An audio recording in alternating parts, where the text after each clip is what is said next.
Troisième partie de ce débat, la co-construction des services, de manière à ce qu'ils soient créateurs de valeur. Vous venez d'évoquer l'un et l'autre l'aspect digital, celui des nouvelles technologies.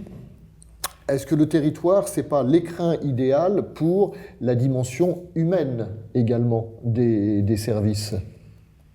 Peut-être plus encore que dans l'entreprise, parce qu'il y a énormément de choses à faire, et notamment vis-à-vis de l'accueil, pour séduire touristes, entreprises et même résidents, dans le vivre ensemble qu'ils partagent. Vous avez parfaitement raison, un territoire, c'est un lieu de rencontre avec un S, finalement. Et en fait, les rencontres ne sont pas tout à fait spontanées, donc on peut l'organiser, les rencontres, en faisant des lieux par l'aménagement et l'urbanisme, pour le coup, très hospitaliers et qui facilitent, entre guillemets, les échanges entre les uns et les autres. Et là, aujourd'hui, c'est une pleine révolution dans les politiques d'aménagement et d'urbanisme. On passe d'aménagement un peu à la fordiste, très fonctionnel, monofonctionnel, avec des plaques, qui ont du mal à coexister, à un aménagement beaucoup plus tourné vers l'expérience, l'utilisateur, comme le disait Benoît, qui facilite d'une certaine manière la rencontre, la convivialité, le lieu de vie. C'est la demande des habitants, c'est la demande aujourd'hui de beaucoup de monde. Voilà. Mais ça ne suffit pas. Il y a aussi un enjeu sur la capacité aussi que peuvent avoir nos concitoyens, nous-mêmes, dans l'accueil qu'on va offrir à nos interlocuteurs internationaux. En région Île-de-France, mais en France, quelquefois, on a une mauvaise réputation en termes linguistiques. On se dit, ils ne parlent pas du tout anglais. Ça a changé, mais on n'a pas besoin de parler de manière totalement fluente en anglais. On peut baragouiner un peu en anglais, faire du français-english, mais d'une certaine manière, c'est pas grave. On crée le dialogue avec les interlocuteurs. Le French accent so cute, comme disent. So cute. Et là, on crée un charme absolu entre le territoire accueillant et finalement ces visiteurs qui se disent mais c'est formidable, ils ne nous attendent pas de nous qu'on ait un accent britannique ou un accent américain, ils attendent de nous qu'on ait un accent français et qu'on puisse échanger et surtout les aider dans leurs préoccupations quotidiennes. Et après, il y a des points qui sont des points de contact à travailler de manière assez forte. Et notamment les transports aussi. Donc, il y a eu beaucoup de campagnes à Paris sur les taxis, la Chambre de commerce avait beaucoup de choses là-dessus, sur les lieux d'accueil aussi, que sont les arrivées des gares, les aéroports, etc. Pour avoir des personnels qui sont là pour, entre guillemets, être la force d'accueil, la force hospitalière et faciliter la transition entre un environnement extérieur et le territoire, qui est toujours un facteur de stress, parce que moi, je ne sais pas pour vous, mais moi, quand je vais à l'international, j'ai toujours un peu de stress, ou dans un autre endroit, parce que je ne connais pas, donc j'ai des tas de questions et j'essaye d'avoir des réponses. Bien sûr, on sort de sa zone de confort, et donc plus le territoire va vers les autres, et il y a beaucoup de territoires aujourd'hui où vous voyez dans les villes des gens qui ont des manteaux de couleur rouge, verte, des casquettes, etc., et qui sont en fait des facilitateurs entre les visiteurs, que ce soit des visiteurs de quelques kilomètres et des visiteurs de l'autre bout du monde, et qui vont leur faciliter leur insertion sur le territoire, et à travers ça, finalement, faciliter l'attractivité et surtout la répétition. Parce que quand vous avez été bien accueilli, vous en parlez et vous avez envie de revenir. Et c'est essentiel. Là aussi, les visiteurs sont d'excellents ambassadeurs auprès de leurs proches d'une destination. Comment on fait, Benoît Méronin, pour faire participer tous ces publics à l'amélioration des services ? Là encore, c'est plus touffu et plus diffus que dans une entreprise. Je voulais réagir d'abord parce que Vincent a parlé tout à l'heure de ville hospitalière, et je crois que c'est le bon sujet. Et derrière cette notion, et Vincent les évoquait, il y a des services extrêmement concrets. Oui. Et finalement, l'enjeu pour le territoire, et après on ira sur le comment, c'est de se dire finalement comment je développe et je rends lisible une offre de services qui vont simplifier la vie en fait des habitants, des visiteurs, etc. Je me notais quelques exemples, mais Vincent évoquait les transports. Effectivement, ça doit être simple de se déplacer. Donc il faut des transports de qualité, mais il faut aussi des points de coordination. Il faut que ce soit fluide. Il faut qu'il y ait une bonne orientation, donc une bonne signalétique. Après, il faut que ce soit simple effectivement de pouvoir communiquer. On évoquait tout à l'heure le Wi-Fi gratuit. Pour les entreprises, il faut que ce soit simple de s'implanter, donc des services autour de l'implantation. On évoquait tout à l'heure la lisibilité de l'offre de service. Il faut qu'effectivement ce soit clair et que je comprenne bien là aussi l'offre de service du territoire, etc.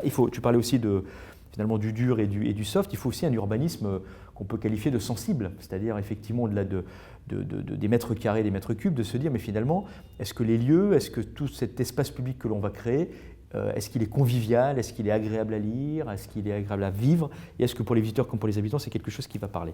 Alors, une fois qu'on a posé ça, et je mets etc., il y a effectivement le comment. Et là, Vincent le disait aussi, il y a un vrai sujet de changement culturel. C'est-à-dire que là aussi, les institutions qui étaient par nature détentrices d'un savoir, c'est-à-dire je sais parce que j'ai, d'abord, souvent derrière, il y a une logique politique, donc j'ai la légitimité démocratique. C'est aussi un savoir-faire très technique, l'urbanisme et l'aménagement. Donc j'ai une expertise technique acquise au fil des décennies, donc je suis légitime. Je suis légitime parce que je suis censé connaître les besoins, parce que la légitimité démocratique. 2, je suis l'expert du sujet, donc je sais ce que veulent les gens. On sait bien qu'aujourd'hui, évidemment, c'est un petit peu plus complexe que ça. En dehors des règles, de toute façon, de l'urbanisme et de l'aménagement, qui font que il faut de toute façon associer, dans une certaine mesure, il y a de la concertation, etc. Tout ça est encadré par la réglementation. Donc il y a une logique quand même d'association des parties prenantes. Mais on sait quand même que ce n'est pas suffisant. Et un certain nombre de territoires, et spontanément, je pense à Orléans, je pense à Lyon, mais plein d'autres territoires aujourd'hui se mettent notamment à ce qu'on appelle le design de services, c'est-à-dire à des méthodes nouvelles de co-construction finalement des services. Alors, soit à l'échelle méta, ça peut être une agglomération, mais aussi par exemple pour Orléans, ça s'est fait à l'échelle d'un quartier en recomposition urbaine, donc à l'échelle d'un quartier, là c'est beaucoup plus circonscrit, de dire mais finalement à la population, c'est quoi les services dont vous avez besoin, c'est quoi les services que vous aimeriez avoir. Alors après, en étant extrêmement clair, en disant évidemment on ne va pas pouvoir tout faire, ce n'est pas le couteau suisse un territoire, mais pour autant, ça nous donne quand même, et à un moment donné, ça permet déjà de construire aussi la conduite de projet, en étant effectivement dans cette dynamique de co-construction que les entreprises aussi aujourd'hui essaient d'internaliser de plus en plus. Et en dépit des discours, je peux vous dire qu'elles ne sont pas totalement là-dedans. Mais je pense que pour les territoires, paradoxalement, de par les règles de concertation, c'est peut-être là, paradoxalement, que ça ne va pas forcément être le plus difficile que de se dire entendons et co-construisons finalement quelque chose qui, finalement, au final, vous est destiné et que vous allez devoir payer à un moment donné en tant que contribuable, mais globalement que vous allez devoir effectivement cofinancer d'une certaine manière. Voilà, donc pour moi, il y a des méthodes, mais il y a aussi encore une fois ce changement d'état d'esprit pour aller vers quelque chose qui finalement va refléter un petit peu plus d'humilité et un peu plus de sensibilité finalement, on va dire, aux besoins et aux comportements des populations. Et alors, pour revenir à la question du comment, ces services, cet état d'esprit tourné vers le service, ces services nouveaux, comment est-ce qu'on fait passer cet état d'esprit et ce sens de l'innovation auprès, encore une fois, d'un ensemble d'acteurs de production du service sur des territoires qui peuvent être assez disparates, qui peuvent être, sans du tout lui jeter la pierre, le garçon de café à Paris. Comment lui dire qu'il a cette responsabilité vis-à-vis d'accueil, de chaleur, de convivialité, d'amabilité vis-à-vis des touristes. Sans rentrer dans la caricature, garçon de café, chauffeur de taxi, mais les administrations auxquelles on peut avoir affaire quand on est touriste ou quand on est une entreprise qui s'implante. Comment est-ce qu'on développe tout ça? Comment est-ce qu'on fait naître cette culture au sein de la population, de l'ensemble de ces acteurs? Je crois qu'il y a encore beaucoup à faire, Benoît l'a dit, sur les questions de sensibilisation. Oui. Donc il faut expliquer pourquoi on fait ça. Parce qu'en fait, on est dans une société de service, de l'immatériel, et donc évidemment, ce service, devient essentiel et c'est un facteur fondamental. Si vous êtes mauvais sur les services, vous perdez d'une certaine manière des points dans la compétition qu'il peut y avoir entre les uns et les autres. Et ce qui est dommage, que derrière, ce n'est pas d'immatériel, c'est des traductions concrètes par des baisses de chiffre d'affaires d'entreprise, des baisses d'emplois, etc. Donc il y a un vrai enjeu d'être bon dans le service. Après, c'est la formation, bien évidemment. Mais j'ai envie de dire la formation expérientielle. La formation expérientielle, c'est pas mettre des gens dans une salle et puis leur dire « Bon, alors maintenant, vous allez accueillir sérieusement les touristes, voilà comment ça se passe, toc, toc, toc, toc, toc, toc. » Non, il faut les mettre aussi en situation, les observer et leur dire « Regardez, par rapport à ce que vous avez fait, voilà comment je vous aide à vous améliorer. » Parce que plus le service est humain, plus en fait on agit sur une matière humaine et donc on n'est pas des robots. Et donc on a besoin d'être aidé de manière différente selon le poste qu'on occupe, la situation et puis son propre parcours. Donc c'est des choses assez fines à faire. Et cette formation expérientielle, moi j'y crois beaucoup. On peut la faire aussi de manière numérique aujourd'hui, comme un simulateur de vol pour les pilotes, on peut le faire aussi dans l'hospitalité. Mais je crois aussi qu'il y a une sensibilisation particulière des décideurs. Parce que le service, c'est beaucoup de temps réel. Et c'est bien joli de dire on va faire du service, maintenant tous les touristes qui vont venir à Paris, à Lyon, à Marseille, en Corse, etc., ils vont avoir une offre de service en permanence. Mais qu'est-ce qui s'est passé dans beaucoup de lieux où on avait affirmé ça? c'est qu'en fait, les community managers, ceux qui sont derrière les ordinateurs et qui sont en relation avec les uns les autres par les réseaux sociaux, etc., eh bien, sont des jeunes, ils étaient enthousiasmés par leur boulot, sauf qu'ils ne disaient rien à personne, ils commençaient à travailler 24 heures sur 24. Et qu'est-ce qui se passe quand quelqu'un travaille trop? Il finit par faire un burn-out.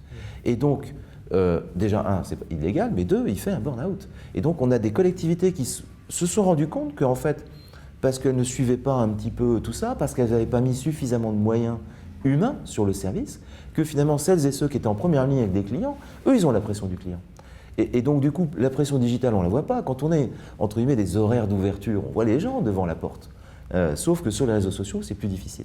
Et donc, aujourd'hui, il y a toute j'ai envie de dire, une sensibilisation à faire et une quantification à faire de la capacité à rendre des services 24 heures sur 24, 7 jours sur 7, dans plusieurs langues, dans les différentes villes qui nous concernent. Les entreprises ont fait beaucoup de progrès là-dessus.